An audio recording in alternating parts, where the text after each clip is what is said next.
की जो helper workers लगे हुए हैं उनकी भी सैलरी होती है, किसी की 1000, किसी की 2000, किसी की 3000, 5-6 हज़ार से ऊपर उनमें से भी कोई नहीं है। और उन 6000 के मुलाजमीन से 6 लाख वाले मुलाजमीन का काम लिया जाता है। आज भी मैं आपके साथ से एडमिनिस्ट्रेशन से कहना चाहूँगा, कहीं पर भी कोई लीडर आ रहा है, कहीं पर भी एडमिनिस्ट्रेशन का कोई आदमी आ रहा है, तो वहाँ पर बुलाया जाता है या तो आशा वर्कर्स को या इन लेडीज़ को, बेचारी जो ये हेल्पर वर्कर लगी हुई है, ICDS आंगनबाड़ी वाले, जो इनको बुलाया जाता है। सारा काम इनसे काम ऐसे कराया जाता है जैसे इनको कुछ 6 लाख रुपये सैलरी मिल रही है।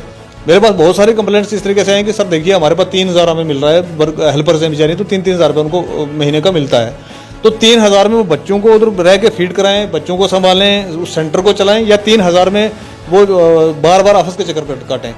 होगी स्टाफ वहाँ का वहीं रहा, तो वो फिर ढूंढता है रास्ते अपने, कहाँ मैं शिफ्ट हो सकता हूँ, कहाँ जा सकता हूँ। उसको फिर कहीं ZD ऑफिस में लगा दिया जाता है, कहीं CO ऑफिस में लगा दिया जाता है अटैच करके, और वो सैलरी एंजॉय कर रहा था 80-90 हज़ार की। एक साइड पे 80-90 हज़ार रुपये की सैलरी एंजॉय करता है बंदा, वो कुछ नहीं कर रहा होता है। और एक साइड पे उस बच्चे को 9000, 10,000 आप दे रहे हो महीने का, और वो भी 4 महीने के लिए, और उससे एक्सपेक्ट करते हो कि ये हमारे नेशन को बिल्ड करेंगे, ये हमारे बच्चों की तालीम जो है वो उसका रुझान बहुत बड़े लेवल पर बनाएंगे, तो ये पॉसिबल नहीं है। तो इसके ऊपर एक कंक्रीट पॉलिसी आनी चाहिए, हम ये चाहते हैं। तो हमारा जो आम आदमी, आप देख रहे हैं न्यूज़ सैर इंडिया और मैं हूं अरफाज अहमद आयंग। आज की खास मुलाकात में हमारे साथ मौजूद हैं आम आदमी पार्टी सीनियर नेता सफ़ीर अहमद चौधरी साहब। सर स्वागत है आपका न्यूज़ सैर इंडिया। बहुत बहुत शुक्रिया जी, आपका टाइम देने के लिए बहुत बहुत शुक्रिया। सफ़ीर भाई, अगर हम बात करें एजुकेशन सिस्टम की, और अगर हम बात करेंगे जो ट्राइबल्स के लिए जो एक स्कीम लॉन्च की गई थी जिसमें मोबाइल स्कूल्स थे और जो सीजनल टीचर्स जो अपॉइंट किए गए थे, किस तरह से देखते हैं आप इस सब जो स्कीम्स को, और कितना लाभ जो है उन ट्राइबल बच्चों को मिलता है इस सब से? देखिए डैंग साहब, इसके लिए मैं इसे बताना चाहूँगा कि भाई हमारे खासकर जम्मू कश्मीर के अंदर हमारे एजुकेशन का जो एक राइट है हमारा, उसको मतलब इतना ख़राब करने के लिए एक साजिश के तरीके से ही हो रहा है कि देखिए, अब जब बच्चा पैदा होता है तो हमारे यहाँ आंगनबाड़ी सेंटर्स हैं, ठीक है जी, ICDS का एक प्रोजेक्ट है, तो उसके आंगनबाड़ी सेंटर्स हैं हमारे। तो वहाँ से ही ये करप्शन का काम शुरू हुआ था सारे का सारा, कि छोटे बच्चों को आप क्या पढ़ा रहे हो, क्या फीड कर रहे हो, क्या कर रहे हो, वहाँ से दिखनी शुरू हुई थी हमारी। और फिर उसके बाद जब आता है ट्राइबल्स को, तो आप परेशानी जो है वो डे बाई डे बढ़ाने में गवर्नमेंट लगी हुई है। ट्राइबल्स की परेशानी कहीं से कम नहीं हो रही हैं। बहुत सारी स्कीमें हैं जो सेंट्रल गवर्नमेंट की चल रही हैं, लेकिन उस स्कीमों को ग्राउंड रियलिटी कुछ नहीं है। जैसे अब इस पर हम बात करेंगे, जो टीचर्स हमारे सीजनल टीचर हैं, कोई 4-6 महीने के लिए वो डोगों में परिवारों के साथ जाते हैं, और उसके 6 महीने के बाद आके जो हमारे नेशनल बिल्डर हैं, teacher are the national builder, तो नेशनल बिल्डर हमारे इस तरीके के हैं कि वो बेचारे 6 महीने तो बच्चों को पढ़ाने जाते हैं, और 6 महीने वापस आके फिर वो बिल्डिंग बिल्डर बन जाते हैं।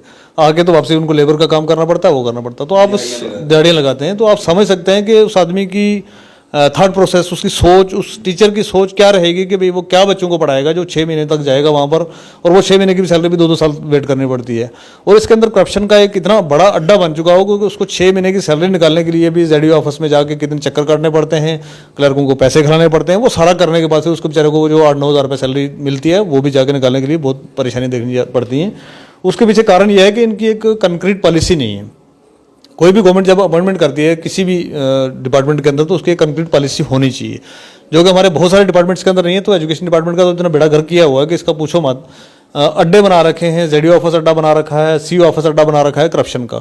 और वहाँ पर वो टीचर जो लाख रुपया, 90 हज़ार रुपये, 1.25 लाख रुपये सैलरी लेते हैं, उनको बैठा के रखा होता है अटैच करके, बेचारे वो कहीं स्कूल पढ़ाने जाते हैं। हालांकि उनकी क्वालिफिकेशन देखी जाए तो वो PhD तक के टीचर्स होते हैं सारे के सारे, बहुत सारे कोर्सेज किए होते हैं, MAd किया होता है, B.Ed किया होता है, MPhil किया होता है, MA होते हैं, PhD होते हैं, मतलब बहुत सारे जो क्वालिफिकेशन उनके पास होती है। अगर उनको पढ़ाने पर लगाया जाए तो वो अच्छे लेवल की पढ़ाई करा सकते हैं। वहाँ पर उनको CO ऑफिस अटैच कर दिया जाता है जो परमानेंट है।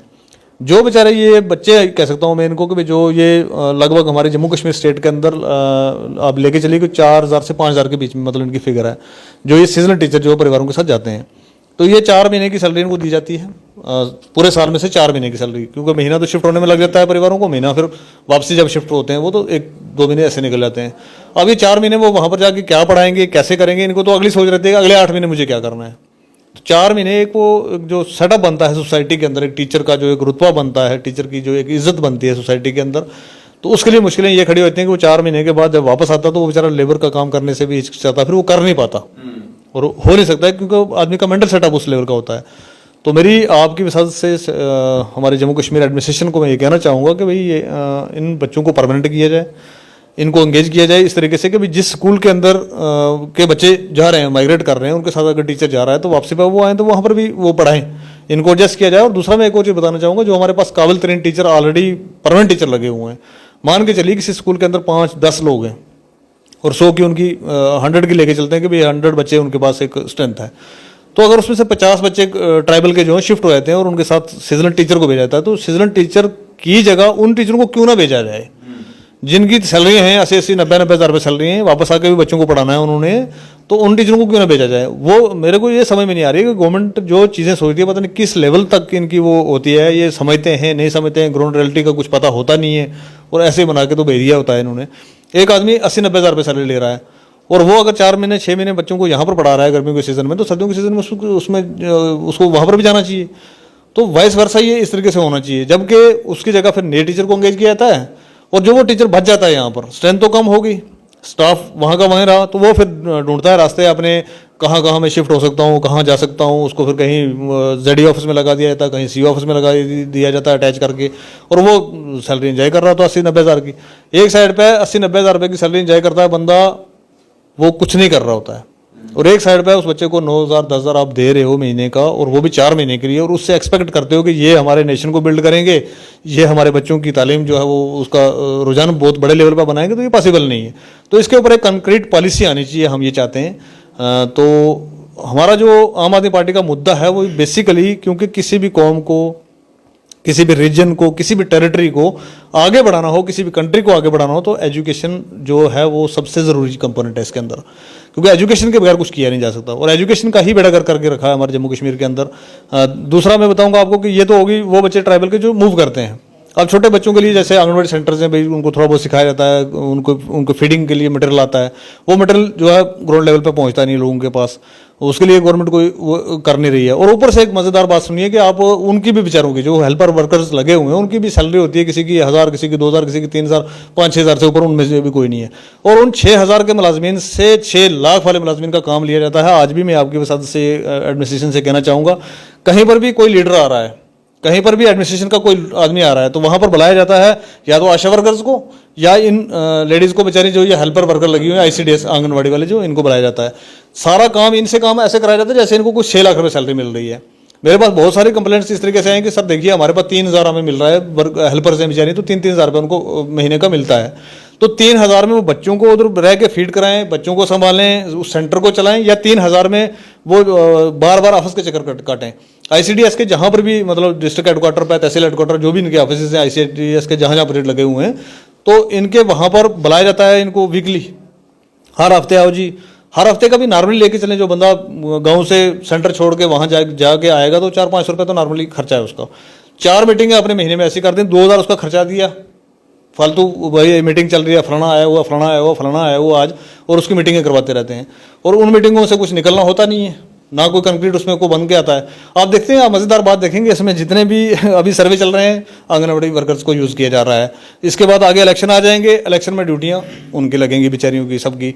तो ये जो बहनों के साथ मतलब इस तरीके से हमारे व्यवहार यहाँ पर किया जा रहा है ना, तो ये मतलब इसका तो हम मतलब कुछ कह नहीं सकते, हमारे पास लफ्ज़ नहीं है ऐसे कि हम इस पर क्या बोलें। तो इस तरीके से उनसे काम लिया जाता है। अभी देख रहे होंगे आप, जितने भी कोई बाहर से लीडर आ जाए, बीजेपी का कोई बड़ा लीडर आता है तो वहाँ पर गैदरिंग इकट्ठा करने के लिए आंगनबाड़ी वर्कर्स को बुलाया जाता है। इससे शेमफुल कुछ बड़ा हो नहीं सकता। तो ये हमारे इस तरीके की यहाँ की जो है सोसाइटी, यहाँ की जो गवर्नमेंट, वो इस तरीके से जो है यूज़ कर रही है लोगों का। और ख़ासकर जो मैं बताऊँगा, जो ये हमारे सीजनल टीचर हैं इनका, और उसके बाद जो हो गया ये आंगनबाड़ी वर्कर्स का, इसके ऊपर गवर्नमेंट को पूरा ध्यान देना चाहिए और सोचना चाहिए कि क्या है क्या नहीं है। और आपके साथ से मैं एक और चीज़ भी कहूँगा, इनको सीजनल टीचर्स को और आंगनबाड़ी वर्कर्स हेल्पर जितनी भी मेरी बहनें लगी हैं यहाँ पर पूरे जम्मू कश्मीर में, इनकी तादाद बहुत है। तो इनसे कहना चाहूँगा कि भी आने वाले इलेक्शन में आम आदमी पार्टी को निकाल के लेके आई, क्योंकि आम आदमी पार्टी दिल्ली में है और वहाँ पर हमारे जो आंगनबाड़ी वर्कर हेल्पर है उसकी 10,000 से ऊपर सैलरी है, और यहाँ पर वो दे भी कुछ नहीं रहे, और ऊपर से काम हमारे 24 घंटे ऐसे लग रहा है कि मतलब एक आंगनबाड़ी वर्कर को ऐसे लगता है कि पता नहीं पूरी गवर्नमेंट इसके सर पर है। मतलब उसके जो भी कुछ आता है ऊपर से ऑर्डर, तो फटक से उनको बुला लिया जाता है, जी अब आज ये आपको करना, आज ये करना है, एरिया वाइज जाना है, कभी सरपंच के साथ खड़े रह के फोटो खिंचवाने, कभी कुछ, और वो फोटो सेशंस इनके चलते रहते हैं। और ये इस तरीके के कारोबार जो है, चीज़ें ग्राउंड पे इंप्लीमेंट करना, 1,000 रुपये दे के आप इतना बड़ा काम ले रहे हो, और एक साइड पे दूसरा एक परमानेंट टीचर जो बैठा हुआ है, लाख रुपये सैलरी, 1.5 लाख रुपये सैलरी ले रहे हैं, और वो कुछ भी नहीं कर रहे हैं। वो उनको अटैच कर रखा होता है अपने जेडी ऑफिस के साथ, उसको अटैच कर रखा होता है अपने इसके साथ सीओ ऑफिस के साथ। और सीओ ऑफिस और जेडी ऑफिस एक ऐसी जगह है जहाँ पर करप्शन का अड्डा है। मतलब सैलरी निकालनी है, पैसे दे दो जो सैलरी निकलेगी। आपको किसी को लीव पे जाना है, किसी को छुट्टी चाहिए, उसके लिए पैसे दे दो। आपकी सैलरी 3 4 साल की पेंडिंग है, वो पिछली सैलरी का बनाने के लिए, कोई एरियर निकालने के लिए, उसके पैसे। मतलब हर एक चीज़ पे करप्शन जो है हमारी जड़ों को इस तरीके से कमज़ोर कर रही है। और ये डॉक्टर साहब मैं इसलिए कहूँगा कि भाई एजुकेशन सिस्टम के अंदर ये चीज़ें बिल्कुल नहीं होनी चाहिए थी। एजुकेशन सिस्टम ही जब हमारा इतना ख़राब होगा तो हम क्या उम्मीद कर सकते हैं कि हमारी कौन सी कौम जो है, कौन से लोग जो हैं, कौन सी टेरिटरी जो है, कौन सी कंट्री जो है वो आगे जा सकती। पॉसिबल ही नहीं है, क्योंकि एजुकेशन पे ही हमारा फोकस इस तरीके से रखा हुआ है। सुधीर भाई, अगर हम ट्राइबल्स की बात करेंगे और बड़ी सारी स्कीम्स हैं, बड़े सारे विभाग जो हैं ट्राइबल्स की वेलफेयर के लिए बनाए गए हैं, जिसमें से एक स्कीम ये भी है कि ट्राइबल्स के बच्चे जो हैं वो अशिक्षित ना रहें, उनको शिक्षा जो है प्राप्त हो। उसी के चलते जो है मोबाइल स्कूल्स का जो है एक शुरू किया गया था प्रोसेस, और इस तरह से जो ये सीजनल टीचर्स को अपॉइंट किया गया था। तो उन बच्चों पे इसका मतलब कितना असर पड़ेगा, और क्या वाकया में कोई एडमिनिस्ट्रेशन, कोई गवर्नमेंट, कोई पॉलिटिकल पार्टी चाहती भी है कि ट्राइबल्स के बच्चे भी उन्नति करें, ट्राइबल्स के बच्चे भी विभाग में आके पढ़ाई करके जो है वो भी पार्टिसिपेट करें इन नौकरियों के लिए या बाकी सारी चीज़ों के लिए? देखिए, ट्राइबल्स के अंदर बेसिकली क्या है कि दिखाने को तो बहुत कुछ है। दिखाने को तो आप 500 स्कीम, 5000 स्कीमें गिनवा देंगी गवर्नमेंट के, भाई हमने ये स्कीम लाई है। वो ये स्कीमें सिर्फ पेपरों तक हैं और ऑफिस तक हैं। ग्राउंड रियलिटी में इनका आपको कुछ नहीं मिलेगा। मान के चलते हैं जो हमने ये करा दिया जी, बच्चे जो हैं वो मूव कर रहे हैं और उनको पढ़ाने के लिए जा रहे हैं। आपने एक टीचर को उठाया वहाँ से, जो टीचर बेचारा 8-9 हज़ार रुपये सैलरी पर आपने रखा, और वो भी 4 महीने की सैलरी उसको मिलनी है, बाकी की 8 महीने की नहीं मिलनी है, उसको भेज दिया। कंपैरेटिवली अगर गवर्नमेंट चाहे तो ये बाहर से भर्ती करने की जरूरत ही नहीं पड़नी थी इनको, क्योंकि हमारे पास ऑलरेडी जो टीचर्स हैं स्कूल के अंदर, स्टाफ आधा हो रहा है, क्योंकि हमारे बच्चों की स्ट्रेंथ आधी हो रही है। कम से कम 50% तो लोग जो मूव करते हैं हमारे, खासकर जोरी पुंछ से 50% से ज़्यादा लोग मूव करते हैं। 50% चले गए तो 50% अगर स्कूल डिफंक्ट ना हो, 50% ऑफ स्टाफ वहाँ रखिए, 50% को उनके साथ भेजिए, तब हम समझेंगे ग्राउंड रियलिटी पे ये जो चीज़ है उतर के आ रही है। तो ये सिर्फ पेपरों तक महदूद रहता है सारे का सारा, और सिर्फ पेपर पे ही दिखाया जाता है कि ट्राइबल्स के लिए हम बहुत बड़ा कर रहे हैं, ये कर रहे हैं। अभी पीछे जो शाहिद साहब आए हैं हमारे इसके सेक्रेटरी, तो उसके बाद थोड़ी बहुत इसके अंदर जो है काम हुआ है, क्योंकि वो खुद ट्राइबल फैमिली से हैं, तो चीज़ों को किसी हद तक समझते हैं। अब उनके पीछे बहुत सारी चीज़ें वो की जा रही हैं कि इनको यहाँ से शिफ्ट करो, बड़े बड़े कंप्लेंट और बड़ा बड़ा कुछ किया जा रहा है, क्योंकि यहाँ पर एडमिनिस्ट्रेशन के अंदर उस किसी आदमी को रुकने नहीं दिया जाता जो काम करे। और खासकर ट्राइबल्स के लिए काम करने के लिए कोई आएगा तो उसके पीछे 70 दुश्मन भी लगे होते हैं। आप देख सकते हैं कि भाई किसकी किस तरीके से, क्योंकि ये 86 पोस्टें होती हैं ऊपर की सारी, तो किसको कहाँ लाना है, किसको कहाँ नहीं लाना है। आज तक तो 17 साल से तो मतलब वहाँ पर कोई ढंग का बंदा इन्होंने दिया नहीं। आज कोई ढंग का बंदा अगर वहाँ पर आया तो उसके पीछे लोग पड़े हुए हैं कि भाई इसको किसी तरीके से निकालो, वरना ये ट्राइबल तो बेचारे पढ़ लिख जाएंगे, तो फिर हमारी भेड़ बकरियाँ कौन लेके जाएगा डोकों में, कौन क्या करेगा। तो इस तरीके की साजिश के तहत सारा और गवर्नमेंट जो ऊपर से करती है वो नीचे ग्राउंड लेवल पर नहीं जाता है। मेरी आपकी विशाल से ये कहना होगा कि एलजी एडमिनिस्ट्रेशन से मेरी रिक्वेस्ट रहेगी कि इसको ग्राउंड लेवल पर लाया जाए, और ग्राउंड लेवल पर लाने के लिए जो चीज़ें की जा सकती हैं वो की जाएं, ताकि जो हमारा ऊपर से गवर्नमेंट से अगर एक पे ही पैसा निकलता है तो वो किसी ठीक जगह पे लगे। नहीं तो ये पब्लिक एक्सेस कर रही है, उसको बर्बाद करने में लगे हुए हैं सारे के सारे के भी इस तरीके चल रहा है। हम नहीं कहते कि भाई बगैर काम के किसी को किया जाए, लेकिन काम भी दिया जाए कि मेंटल सेटअप का उसका सोचा जाए कि बंदा सोच क्या रहा है। टीचर्स हैं यार, इन्होंने नेशन बिल्ड करना है, 4 महीने की आप सैलरी दे रहे हो, 8 महीने उनको आप घर पर बैठा रहे हो, कह रहे हो जाओ लेबर का काम करो, मजदूरी करो, तो वो 4 महीने के बाद बंदा 8 महीने के बाद जब दोबारा जाएगा तो उसको तो खुद से ही रिफ्रेश अपने आप को टीचर मानने के लिए 8 महीने और लग जाएंगे। वो कब पढ़ाएगा और कब चीज़ों को समझेगा और कैसे हमारे ट्राइबल जो है वो आगे निकल के आएंगे। आज मैं लीडर्स की बात करना चाहूँगा, जितने हमारे पॉलिटिकल लीडर्स, दूसरे लीडर जो भी लोग हैं, वो इस मुद्दे की बात पर कोई बात करके राजी नहीं है, क्योंकि यहाँ से तो कोई कमीशन नहीं मिली है। और ये करप्शन जो सिर्फ वहाँ तक नहीं है, करप्शन मैं कहता हूँ पॉलिटिक्स के अंदर, उसके अंदर हर जगह पे इस करप्शन की लानत इस तरीके से पड़ी है कि जहाँ से किसी को फायदा नहीं वो बात ही नहीं बंदा करेगा। अब यहाँ पर भी बेचारे बच्चे हैं रो रहे हैं, पिछले कितने सालों से 2006 से लगे हैं, ये 2006 में अपॉइंटमेंट हुई, हर साल अपॉइंटमेंट होती रहती हैं। 2019 तक रो बैठ के इन्होंने जाके वो 4000 से सैलरी बढ़ा के 9000 की है। किसी ने आज तक, मैंने कोई इंटरव्यू, कोई प्रेस कॉन्फ्रेंस, किसी लीडर ने कुछ बोला हो मैंने आज तक नहीं सुना इसके बारे में। तो कल काफ़ी सारे लोग वो आए थे कि सर हमारे लिए भी थोड़ी बात करना कि चलो सैलरी तो इन्होंने बढ़ाई, लेकिन हमारे को एक कन्फर्मेशन दे दें, हमारे लिए एक पॉलिसी लेके आ जाएंगे भी ठीक है जब आप डोकू में हो तो बच्चों को पढ़ाना, उसके बाद हमने कहाँ जाना है, उसके बाद कहीं नियर बाई के स्कूल में उनको अटैच करना चाहिए जहाँ के बच्चे हैं वो। तो वो एक स्टूडेंट और टीचर का भी एक रिश्ता बना रहता है कि ठीक है सर ये हमारे साथ वहाँ पर भी जाते हैं, बच्चों को पढ़ाते हैं, वापस आते हैं, तो एक तरीका मतलब उनका बना रहता है आपस में। तो वो तरीका छोड़ के सारे का सारा इन्होंने क्या किया है कि भाई चीज़ों को इस तरीके से मैसअप कर दिया हुआ है कि ये मेरे को लगता नहीं कि ये कदम जो है ट्राइबल्स को बढ़ाने के लिए हैं, ट्राइबल्स को और डे बाय डे दूर करने के लिए हैं कि भाई जंगलों में है तो जंगलों में रहने दो इनको, कोई किसी का बच्चा पढ़ लिख गया तो थोड़ी मुश्किल हो जाएगी। वो दिक्कतें हमारे साथ जो चल रही हैं। ऊपर का काम जो भी किया जाता है, गवर्नमेंट जो भी डिसीजन लेती है वो ग्राउंड वर्क पे नहीं होता है। ये बेसिक रियलिटी है हमारी। चलें, शुक्रिया हमारे से बातचीत करने के लिए। बहुत बहुत शुक्रिया आपका, बहुत बहुत शुक्रिया। तो ये थे हमारे साथ आम आदमी पार्टी सीनियर नेता सफ़ीर अहमद चौधरी साहब। आपकी इस सब पे क्या राय है? आप भी अपनी राय जो है वो ज़रूर साझा कीजिएगा। इसी तरह की मजीद अपडेट्स के आप देखते रहे न्यूज़ सैर इंडिया। मैं अरफाज अहमद, कैमरामैन शाहनवाज के साथ।